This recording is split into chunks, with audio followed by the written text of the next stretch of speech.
GIS, that is quite, it's a very, like it is used a lot in archaeology, but things like to do with landscape such as geography, they actually have those GIS modules already available. So it was mainly being like, well, archaeology needs it so much and other people already do it, so why don't I think like we identified the need through like looking for jobs, talking to people in the previous. We identified an area of the sort of sector that wasn't catered for in any way through the curriculum. So that really could apply to any subject. If you can identify something and then start it off as a third term workshop and assess feedback and then maybe feed it back into the curriculum. And just out of interest, how many archaeology students go on to work in archaeology? It depends. So 40? Yeah, between a third and 50%. Okay, that's quite high, isn't it? Yeah. And what do the others do? Anything from working in a care home to working in an office. Like it's quite really anything. It's the full range because So in a way that's a little bizarre. That's one language that's different in that way. This might surprise you, but a very small percentage of our students go on to work as linguists. So they might the ones I would count as linguists are translators and interpreters and modern languages teachers. But that's a tiny percentage. Probably less than 10%, and less go into this sort of full range of jobs. So part of our challenge is to identify what would be the equivalent of that. Although oddly, sometimes there's a sort of interesting gap between the students' perception of what they see themselves going on as doing and what they will eventually do. Because I think if you asked first year linguists, they'd all say I want to be a linguist. But they won't in the end, most of them.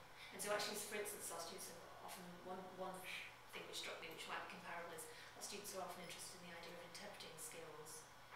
Only 0.001% of them will become interpreters, but that idea of that as a linguistic skill is quite powerful. So.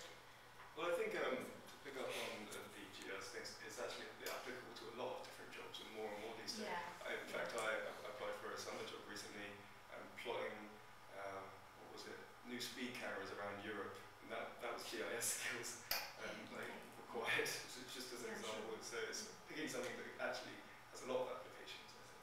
So did you pitch it a bit that way? That this is a specific archaeological skill, but you will also use it. Yeah, like it is. Yeah, it's a very specific archaeological skill, but it's not just purely for archaeology. It's growing in all sectors, all kind of like development sectors. Yeah.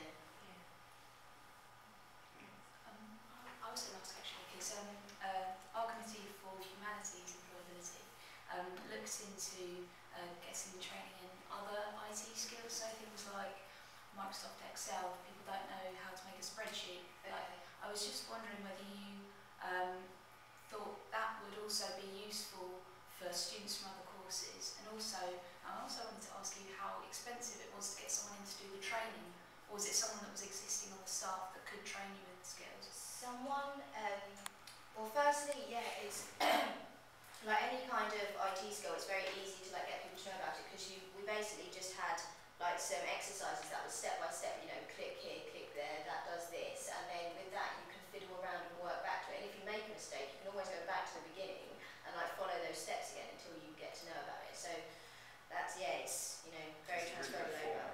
But in terms of getting somebody in, we had someone who is working at the university already, who I worked with quite closely over these 6 months, and I think what happened is she kind of did she get some kind of payment for those 2 days? Yeah, we've got funding from the Associate Dean for Education in the college to fund it as a pilot event, and because of the amount of preparation that Penny had to do, obviously all of the materials and the mapping and everything, so we paid her as a one-off facilitator separate to her normal work because of the amount of preparation that would be involved with it. So but hopefully it's something that we can look into providing year on year because the feedback has been overwhelmingly positive.